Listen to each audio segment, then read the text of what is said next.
여러분, 하나님이 마지막 이 창조하신 창조물이 뭔지 아세요? 가장 마지막에 창조하신 거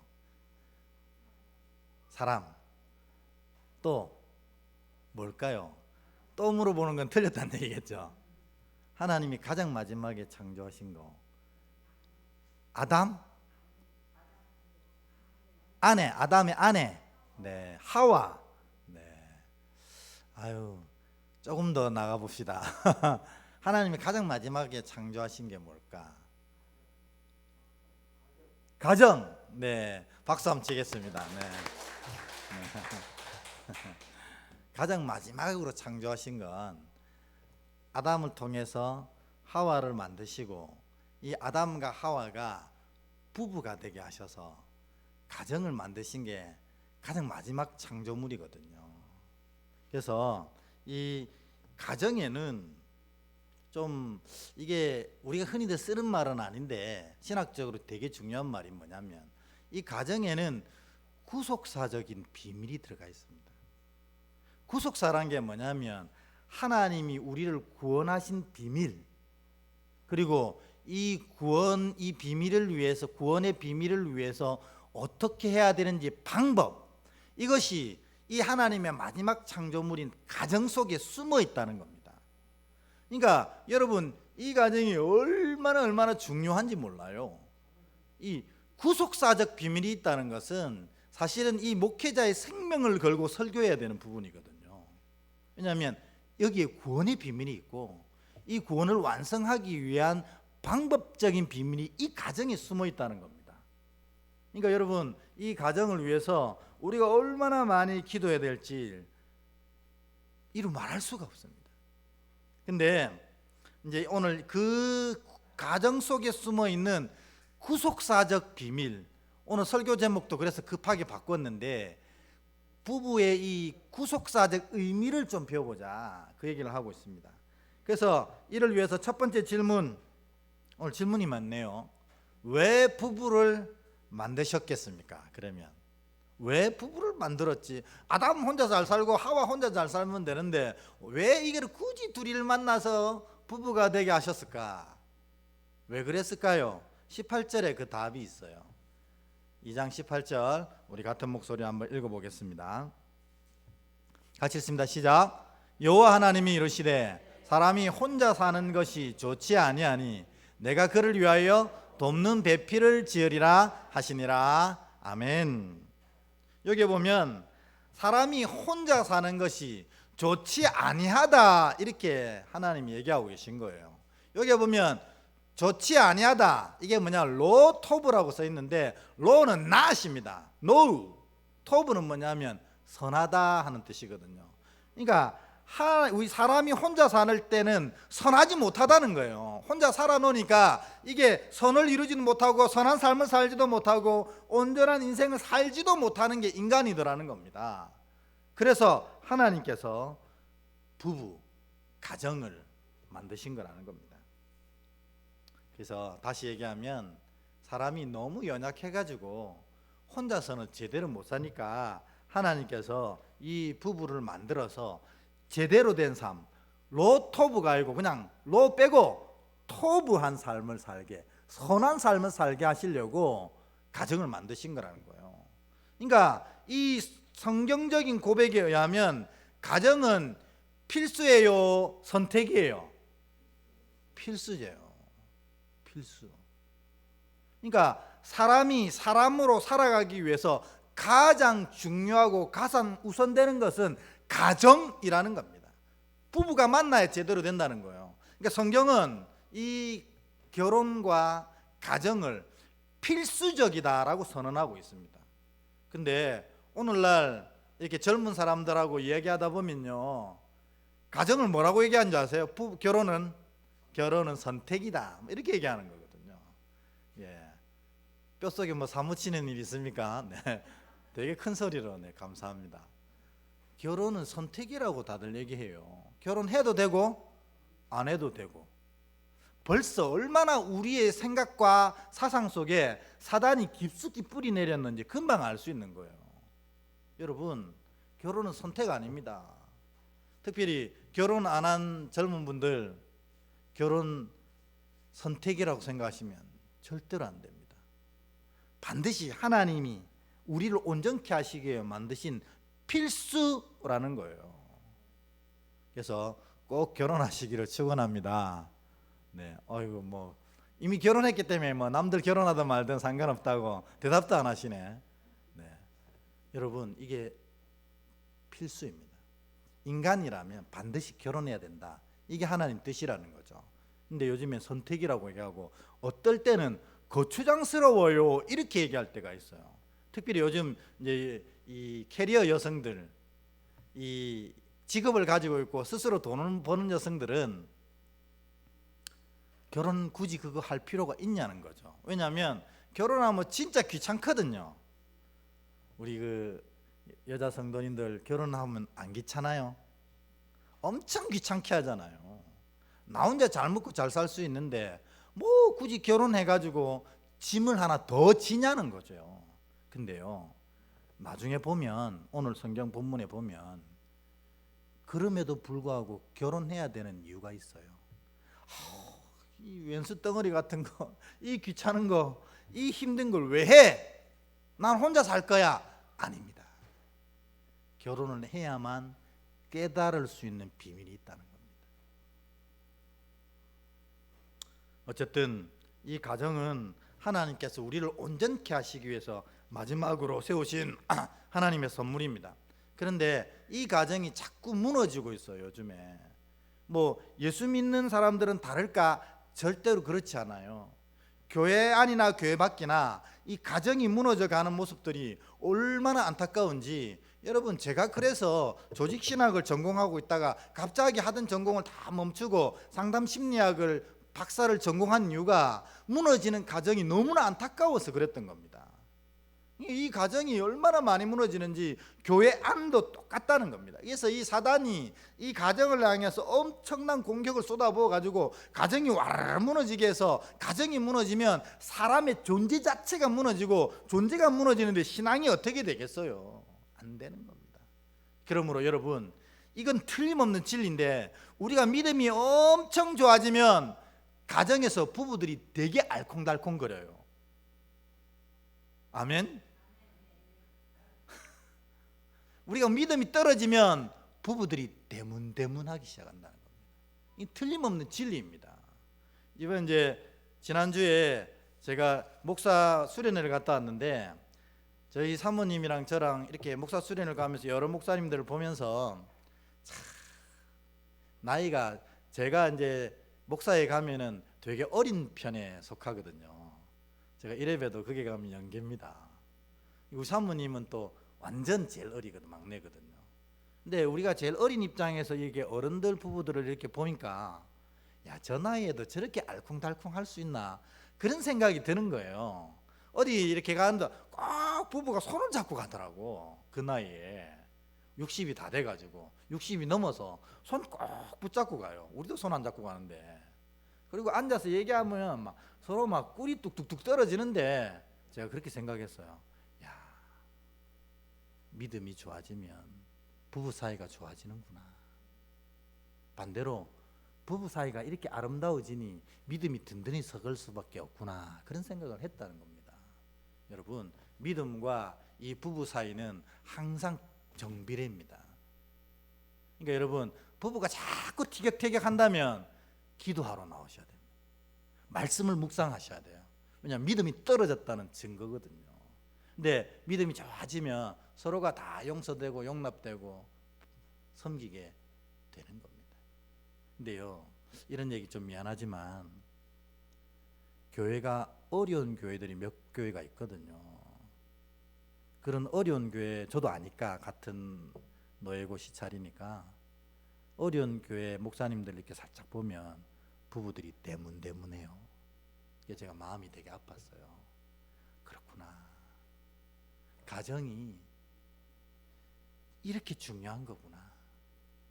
가정이 진짜 알콩달콩하니까 믿음도 세워지고 가정도 세워지고 교회도 세워지는데, 가정이 이렇게 대문대문하니까 믿음도 떨어지고 가정도 어려워지고 교회도 어려워지는구나. 그걸 이번 목사 수련회에서 뼈저리게 느끼고 왔습니다. 여러분 가정이 진짜 하나님 은혜로 풍성하고 충만한 그런 복된 가정 되시길 축원합니다. 그래서 부부가 특별히 서로를 바라볼 때 눈에서 꿀이 뚝뚝뚝 떨어지는 그런 복된 가정 되시길 축원합니다. 믿음이 바로 세워지면 가정이 그렇게 된다니까요. 진짜 그렇게 되는지 볼까요? 19절 보겠습니다. 19절이 아니고 18절 다시 한번 보겠습니다. 18절 제가 읽겠습니다. 이번에는 여호와 하나님이 이르시되 사람이 혼자 사는 것이 좋지 아니하니 내가 그를 위하여 돕는 배필을 지으리라 이랬습니다. 그러니까 인간이 연약해서 하나님이 이 가정을 만드시고 부부를 세우시려고 하는데 그런 말미암아 하와를 만드셨어요. 아담에게 하와를 불러 올리시는데 이 하와를 하나님이 뭐라고 부르셨냐면 돕는 배필이라고 부르셨어요. 이게 뭐 대단한 거가 이게 하지만 정말 저게 대단한 겁니다. 왜냐하면 여기 돕는 배필이라고 하는 히브리 원어에는 에제르 네게드라고 되어 있거든요. 근데 이 돕는이라는 이 에제르라는 형용사, 이 형용사는 하나님한테만 붙이는 형용사예요. 이 시편 54편 4절 요거 한번 보겠습니다. 시편 54편 4절 같이 한번 읽어볼까요? 시작. 하나님은 나를 돕는 이시며 주께서 내 생명을 붙들어 주시는 이시니이다. 아멘. 이처럼 요 에제르라는 이 히브리어 단어는 구약 성경에 다 찾아보면 전부 짝지가 다 하나님이에요. 그러니까 하나님을 설명할 때 항상 에제르라는 단어를 쓴다는 거예요. 우리를 도우시는 하나님. 아멘. 그런데 유일하게 사람에게 썼던 부분이 요 창세기 2장 18절이라는 거죠. 그게 뭐냐면 하와를 지칭할 때 에제르 네게드 돕는 배필이라고 불렀어요. 그러니까 이 무슨 말이냐면요, 하나님이 사람을 도우시려고 할 때 누구를 통해서 도우시냐면 배우자를 통해서 도우신다는 겁니다.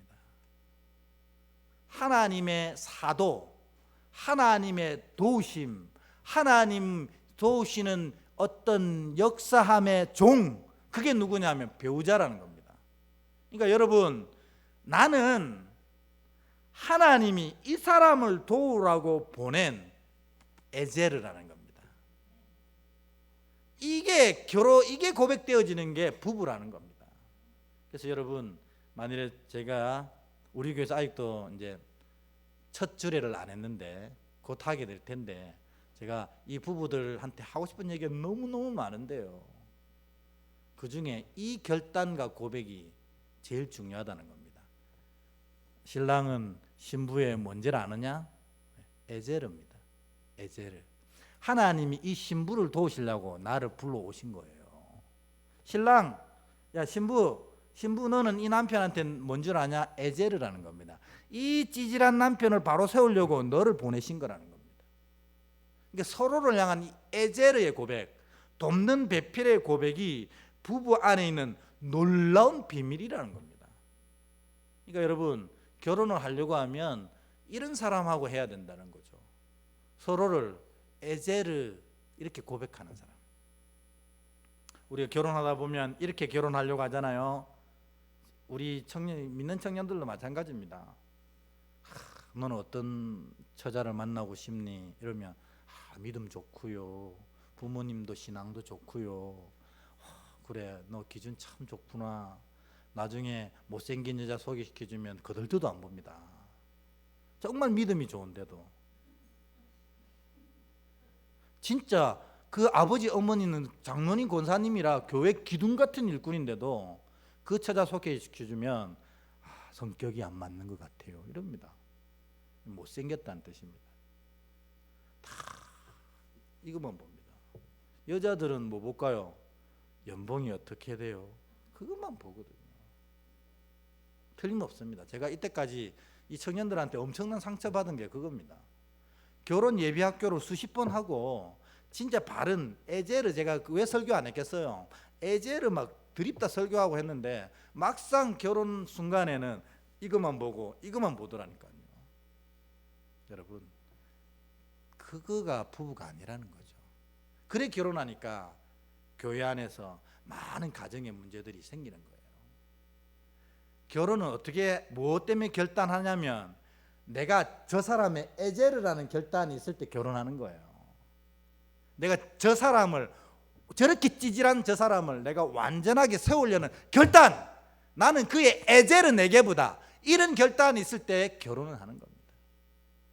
그렇게 결혼했는데 남편이 계속 찌질해 있을까요? 아닙니다. 바보 온달이 온달 장군이 되는 역사가 이 에제르 네게브를 통해 생긴다는 겁니다. 그게 그냥 단순한 이야기가 아니라 성경의 진리입니다. 아내가 정말 모질하고 그래요. 근데 내가 이 아내를 위해서 에제르 네게브가 되겠다 결단하는 남자만 있으면 그 아내가 하늘을 움직이는 놀라운 역사를 일으키는 진짜 드보라 같은 사람이 되는 거예요.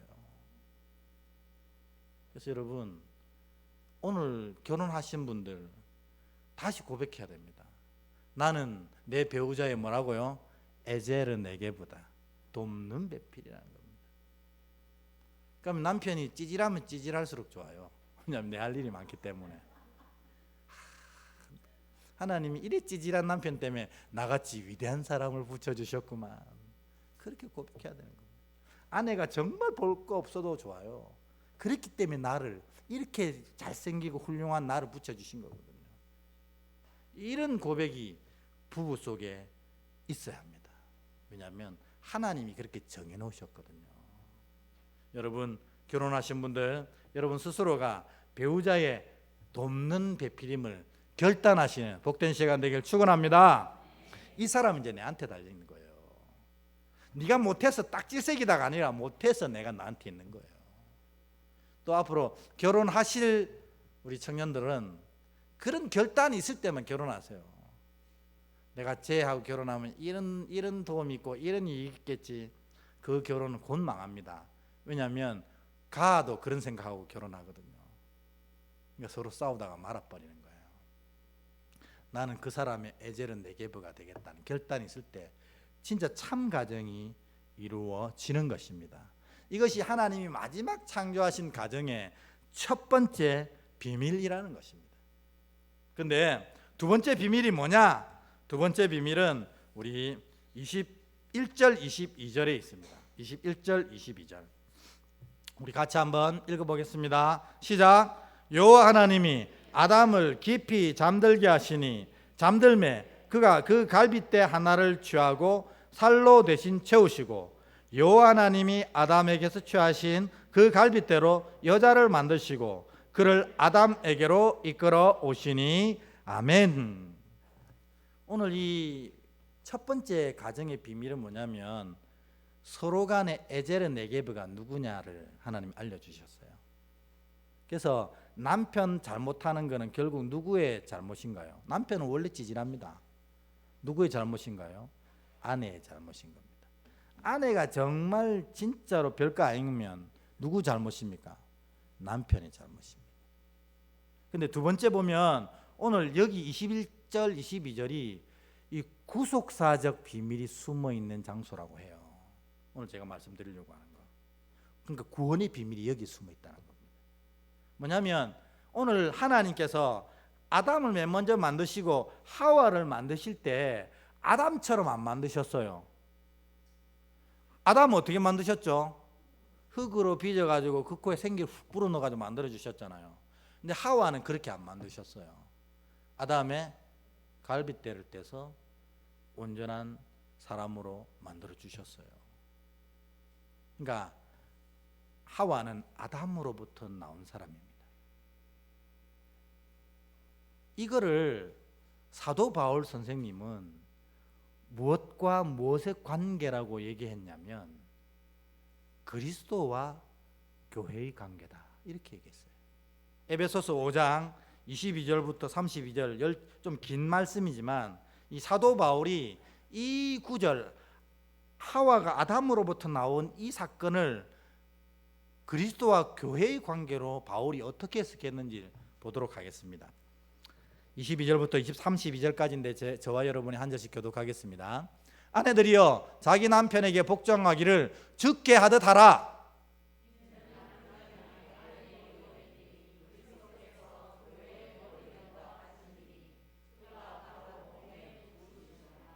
그러므로 교회가 그리스도에게 하듯 아내들도 범사에 자기 남편에게 복종할지니라.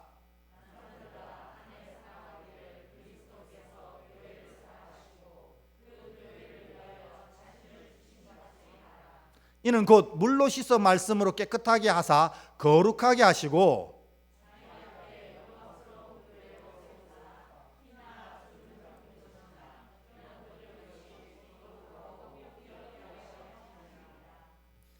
이와 같이 남편들도 자기 아내 사랑하기를 자기 자신과 같이 할지니 자기 아내를 사랑하는 자는 자기를 사랑하는 것이라.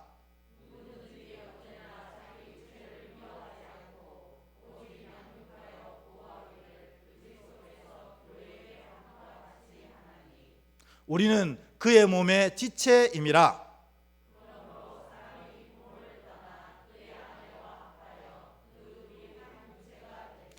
함께합니다. 이 비밀이 크도다. 나는 그리스도와 교회에 대하여 말하노라. 아멘. 바울이 남편이 이래야 되고 아내야 이래야 되고 쭉 얘기하는데 이 결론이 뭐냐면 내가 남편과 아내에 대해서 얘기하는 것처럼 들리느냐? 아니라 이는 그리스도와 교회를 향해 한 얘기니라. 이렇게 얘기하는 겁니다. 와, 이게 뭐죠? 남편과 아내의 이 부부 관계가 그리스도와 교회 관계의 모본이라는 겁니다. 샘플이라는 거죠. 이 말은 여러 가지 의미가 있어요. 부부가 바로 세워질 때 그 가정의 그리스도와 이 가정의 관계, 이 교회와 그리스도의 관계가 바로 세워지고, 마찬가지로 그리스도와 교회 관계가 바로 세워질 때, 그리스도와 가정의 관계가 바로 세워질 때 부부 관계가 아름다워진다. 이 두 개는 다른 게 아니라 하나다, 이렇게 얘기하는 겁니다. 그러니까 구원의 비밀도, 교회에 구원받은 공동체인 이 구원의 비밀도 사실은 이 가정 속에 있다는 사실을 바울이 이야기하고 있는 것입니다. 이걸 두 가지로 좀 나눠서 얘기하면, 첫 번째로는 남편과 아내가 역할이 다 다르다 하는 얘기를 먼저 하고 있어요. 여러분, 남편의 역할은 이 바울이 얘기할 때 누구의 역할과 똑같다 이렇게 얘기합니까? 그리스도의 역할과 똑같다는 겁니다. 그러므로 이 남편은 이 가정을 위해서, 이 배우자를 위해서 책임과 보호를 하되, 뭘 하듯이 그리스도께서 생명 바쳐서 이를 보호한 것처럼 남편이 해야 될 의무가 있다는 것입니다. 그래서 이 땅에 있는 남편들에게 제가 그렇게 얘기합니다. 남편 되려고 하면 제대로 하라는 거예요. 예수께서 생명 바쳐 이 교회를 보호하시고 책임지신 것처럼 남편 된 자들은 이 가정과 이 배우자를 놓고 책임질 수 있는 자가 되어야 그를 남편이라고 부른다는 겁니다. 남의 편이 아니라는 거예요. 그리스도라는 겁니다. 어떤 집사님이 뭐 그런 투덜거림이 있더라고요. 뭐 내가 돈 버는 기계가, 이렇게 얘기하는 집사님이 있었어요. 제가 그 집사님한테 그렇게 얘기했습니다. 맞습니다. 당신은 돈 버는 기계입니다. 이 가정을 위해서 돈이 필요하다면 돈을 벌어야 되고, 이 가정을 통해서 위해서 생명이 필요하면 생명도 버려야 되는 존재가 남편입니다. 그렇게 얘기했어요. 여러분이 남편 된 자라면 가정을 위해서 생명 버릴 각오가 있어야 됩니다. 아내가 힘들어하고 자식이 힘들어하고 아내가 궁핍하고 자식이 궁핍한데 남편이 아무 일도 안 한다는 것만큼 어리석은 일은 없다는 겁니다. 남편은 그런 존재가 아닙니다. 그리스도의 존재입니다. 그 남편이 그리스도 역할을 제대로 할 때 그 가정이, 구원이 완성되어져 가는 겁니다. 그리스도가 시원찮은데 무슨 구원이 가정에 일어나겠습니까? 여러분, 남편 된 자들 정신 차려야 됩니다. 저도 남편이니까 저한테 하는 얘기입니다. 남편이 그리스도 역할을 감당 안 하고 이 가정을 책임 못 지고 이 가정을 제대로 보호 못하고 이 가정을 바로 세워내지 못하면 남편은 남편이 아닙니다. 여러분 가정이 힘들어하면 다 남편 탓입니다. 여러분 가정이 부족한 것이 생기면 다 남편 탓이라는 겁니다. 남편이 그 일 하라고 가정에 세우신 그리스도십니다. 아내는 바울은 뭐라고 비유했습니까? 교회라고. 이 남편인 그리스도가 이 교회를 섬기듯이 교회를 위해 목숨을 버리듯이 남편은 가정을 위해서 목숨을 버릴 수 있어야 이 가정이 구원이 완성된다. 아내는 교회입니다. 교회니까 머리 대신 그리스도를 섬기듯이 이 그리스도에게 복종할 때 이 가정이 구원된다는 것입니다. 어떤 목사님이 이런 얘기를 하시는데 되게 우습기도 하고 마음도 되게 아팠습니다. 자기 교회에 이 집사님 한 분 있는데 남자 집사님이 키가 160 정도밖에 안 된대요. 그리고 몸무게가 50kg밖에 안 나가는. 그러니까 160에 50kg면 정말 왜소하잖아요. 그런 집사님이 있었는데 하루는 집사님이 이제 목사님한테 목사님 저희 집에 한 9시쯤 저녁 9시쯤 신방 좀 와주시면 안 되겠습니까? 그러더래요. 아니 그래 집사님이 뭐 9시에 신방을 하라고 하십니까? 했더니 저희 아내가 그때 퇴근하고 돌아오는데 목사님 오시면 아내랑 꼭 같이 예배를 드리고 싶습니다. 그렇게 얘기하는 거예요. 그렇구나 알겠습니다. 그때 약속한 날 9시에 가겠습니다 하고 이제 9시에 다 갔어요. 그랬더니 아직 아내는 퇴근 안 하고 있고 그 아들이 하나 있는데 아들도 아직 야자한다고 안 돌아왔어요. 남편만 있는 거예요. 그래서 딱 앉아서 이제 뭐 멍하니 낀 그러니까 남편한테 물었대요. 집사님 솔직히 얘기하세요. 왜 신방 받으려고 합니까? 이렇게 물었더니 남편이 눈물이 글썽글썽 하기 시작하더래요. 그러면서 남편이 하는 얘기가 뭐냐면 폭력 때문에 너무 힘듭니다. 이렇게 얘기하는 거예요. 그래서 이제 이 목사님은 이 집사님이 아내랑 자식을 때린 줄 알았어요. 그래서 화가 나는 거예요. 아직도 이 폭력을 행사하는 남편이 있는가? 집사님 도대체 왜 그랬어요? 이래 탁 했는데 그 집사님이 목사님 그게 아니고 제가 맞습니다. 이렇게 얘기하는 겁니다. 제가 맞습니다. 그래서 이 목사님 깜짝 놀라가지고 아니 남자가 어떻게 맞아요? 이랬더니 이제 아내한테 맞은 지가 한 3년 됐대요. 어떻게 시작됐는데요? 했더니 아내가 자꾸 이제 9시 넘게 직장이 늦게 마치니까 늦게 들어오니까 남편이 아내한테 잔소리를 좀 했대요. 왜 늦게 들어오느냐, 밥은 왜 안 하냐, 집안이 이 모양인데 돈 버는 게 그렇게 중요하냐, 계속 잔소리를 했대요. 그러니까 이렇게 침대에서 잔소리를 하는데 아내가 갑자기 정말 열받았나 봐요. 자기도 나름대로 열심히 일하는데 가정을 위해서 애를 쓰는데 남편이 계속 잔소리 하니까 아내가 화가 나가지고 남편을 발로 확 차버렸대요. 근데 이 부인은 몸무게가 한 뭐 80, 90대는 덩치 좋은 부인이었던 거죠. 그러니까 그냥 화가 나서 탁 찼는데 남편이 뭉 날아가가지고 저 벽에 콱 박힌 거예요. 근데 이 남편이 그때 생명의 위협을 느꼈답니다. 그래가지고 쭉 입을 닫았대요. 그리고 나서 다음에 또 아내한테 잔소리 시작하니까 또 아내가 팍 차버리더라는 겁니다. 그러니까 가지고 무서워서 그때부터 얘기 못 하는 거예요. 그러니까 뭔가 얘기하려고 하면 아내가 발길질이 돌아오는 거예요. 그래가지고 3년 동안 그걸 맞고 살았대요. 그래서 어디 가서 부끄러워서 얘기도 못하고 그리고 또 힘으로도 못 이기는 거예요. 한번 반항을 해봤대요. 반항하다가 돼지게 더 맞았다는 겁니다. 반항도 못하고. 근데 이 남자 집사님이 상담을 받아야겠다고 생각한 이유가 뭐냐면 아들이 똑같이 하더라는 거예요. 아들이 아들이 처음 그 사건이 있을 때 중2였는데 지금은 이제 3년 맞았으니까 고2잖아요. 고2인데 아들한테 뭔 얘기하면 아들이 어깨로 콱콱 민대요. 자꾸만 이 아버지를. 엄마 하던 대로 하는 거야. 그래서 이 아버지가 너무 속이 상해가지고 덩치도 엄마 닮아서 이따만한 거죠. 그래서 이제 목사님 제발 남편 좀 때리지 말라고 얘기해 주세요. 그 얘기 하려고 신방에 불렀다는 겁니다.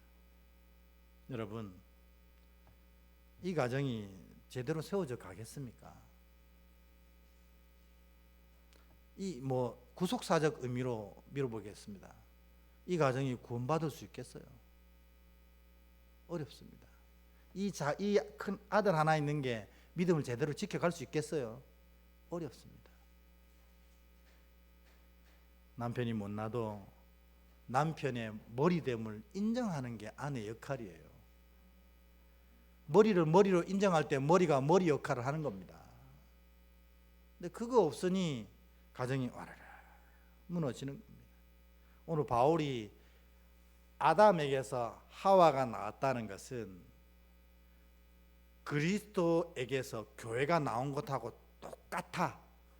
그래서 남편인 자들은 그리스도처럼 이 아내를 생명 다해 보호하고 지켜야 되고, 이 아내는 교회가 그리스도를 섬기는 것처럼 남편의 머리됨을 온전히 따르고 순종해야 된다. 이게 바로 부부고 이게 바로 교회와 그리스도의 관계니라 이렇게 선포하시는 겁니다. 구원이, 가정의 구원이 여기서 난다는 것입니다. 여러분 가정에 남편이 있고 아내가 있을 것입니다. 여러분이 어느 편에 서 있든 이 구속사적 의미대로 순종해야 이 가정이 구원을 이룬다는 것입니다. 아내가 아무리 잘나도 헤드십, 머리됨을 인정해야 합니다. 여러분, 교회가 엄청 커지고 예수의 말씀을 무시하는 교회라면 그게 무슨 의미가 있습니까? 아내가 아무리 잘나도 남편이 머리됨 인정해야 합니다. 남편은 가정을 자기 생명 버려서 지켜낼 의무가 있다는 겁니다. 가정이 궁핍한데 나는 뭐하고 있습니까? 가정이 눈물 흘리고 있는데 나는 뭐하고 있습니까? 가정이 어려움 속에 있는데 나는 뭐하고 있습니까? 남편들, 아내들 다 반성해야 됩니다. 이게 구속사적 의미 속에 있는 가정의 모습이라는 겁니다. 이제 마지막으로 이 얘기만 하고 마치겠습니다. 진짜로 가정이 이렇게 아름답게 되면 있는 게 한 가지가 있고 없는 게 또 한 가지가 있어요. 뭘까요? 있는 건 뭘까요? 가정에 읽어보겠습니다. 23절부터 25절입니다. 여러분이 한번 읽어주시겠어요? 23절부터 25절 시작.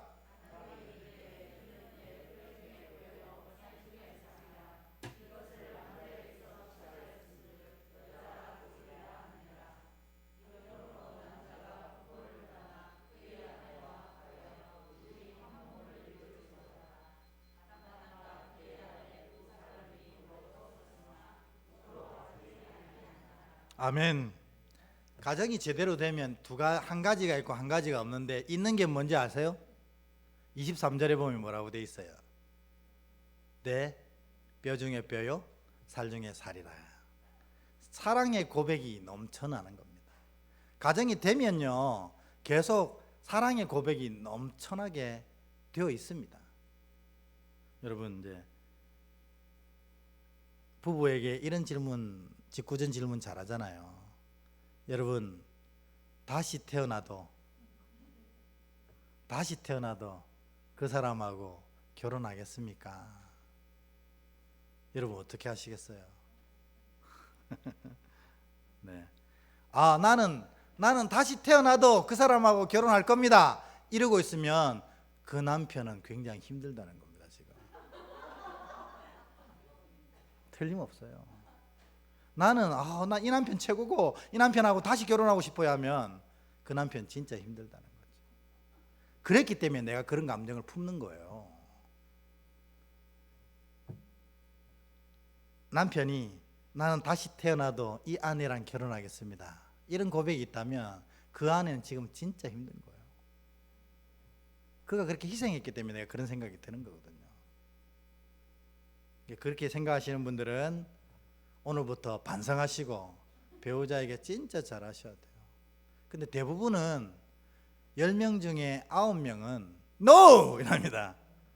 제가 이 설교 가운데 이런 얘기 해도 되는지 모르겠지만 미쳤어요? 이렇게 합니다. 맞습니다. 그 답이 맞습니다. 왜 그러냐면 그 사람들은 누구입니까? 연약한 자들이거든요. 다시 결혼하라고 하면 대뜸 미쳤어요 답 나오는 게 맞는 말이에요.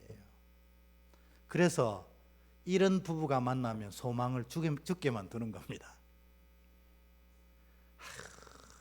이 인간 믿고 어찌 살겠노? 오직 주만 바라보나이다. 그래서 이렇게 결혼하면 신앙이 아주 좋아지는 겁니다. 이게 농담 같지만 이게 구속사의 비밀이라는 겁니다. 근데 진짜 제대로 되어진 가정은 사랑의 고백이 넘쳐나게 돼 있습니다. 가면 여보 사랑해요 말 안 해도 꿀이 뚝뚝뚝 흐르는 거죠. 이번에 우리 그 목사의 수련회 갔을 때 60 넘은 70 다 된 부부들이 그 더운 날에 손 꼭 잡고 한마디를 해도 꿀이 뚝뚝 떨어져요. 제대로 된 가정은 그렇게 된다는 겁니다. 여러분 가정이 그렇게 되시길 축원합니다. 그러니까 여러분 오늘부터 고백하세요. 표현하지 않는 것은 아무것도 아닙니다. 자기 때문에 내가 이렇게 여기까지 살아왔어. 자기 안 만났으면 내가 어쩔 뻔했어. 당신은 나의 그리스도야. 당신은 나의 교회야. 이런 고백이 넘쳐나는 가정이 잘 돼가고 있는 가정입니다. 그러면 이렇게 잘 되어가는 가정은 하나가 없다고 그랬죠. 뭐가 없어요? 부끄러움이 없는 거예요. 여러분 아담이 있고 하와는 아담의 갈빗대를 떼서 만든 거예요. 그러니까 본질적으로 아담과 하와는 같은 사람입니다. 같은 사람. 여러분 빨가벗고 거울 앞에 탁 서서 어머 부끄러워 이렇게 하겠어요? 내 몸인데 뭐가 부끄러워요? 마찬가지로 남편과 아내는 한 몸이기 때문에 서로가 봐도 부끄러울 게 없어요. 그게 뭐냐면 세 가지가 없을 때 부끄러움이 없어지는 거예요. 그 세 가지가 뭘까요? 속이는 것이 없어야 부끄러움이 없습니다. 제대로 된 가정 부부는 서로 속이는 것이 없어야 돼요. 그리고 감추는 것도 없어야 돼요. 거짓된 것도 없어야 돼요. 이 세 가지가 없는 것이 아주 잘 되어가는 가정의 특징이라는 겁니다. 혹시 여러분 남편도 모르는 것이 있으면 오늘 다 커밍아웃 하십시오. 남편에게 속이는 것, 거짓말했던 거 있으면 오늘 다 부십시오. 남편도 마찬가지입니다. 아내 모르게 했던 거 다 실토하십시오. 그래서 서로 간에 부끄러움이 없을 때 참된 가정이 된다는 것입니다. 오늘 사랑 고백만 있고 부끄러움이 없는 구원을 완성하는 구속사적 놀란 역사가 있는 하나님이 도우려고 하기 위해서 보낸 그런 에제르한 복된 가정 되시기를 주의 이름으로 축복합니다. 나의 안에 거하라 이 찬양 드리고 주여 우리 가정이 그렇게 되게 하옵소서. 예수 안에 있는 이런 아름다운 가정 되게 하옵소서. 우리 다 함께 같은 목소리로 기도하도록 하겠습니다.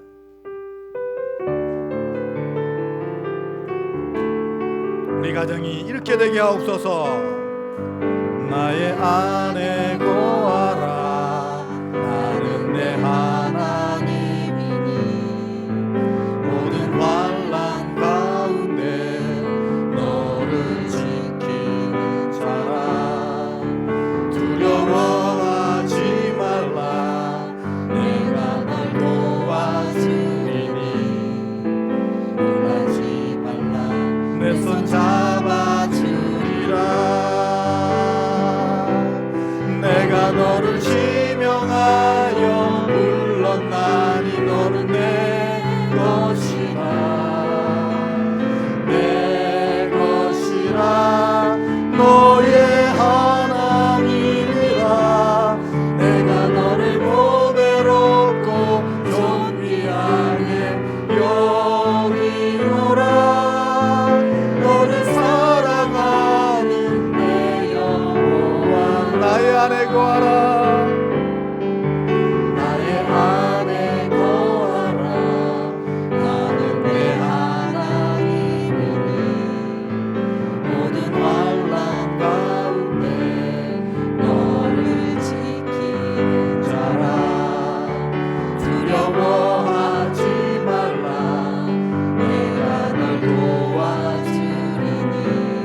지명하여 불렀나니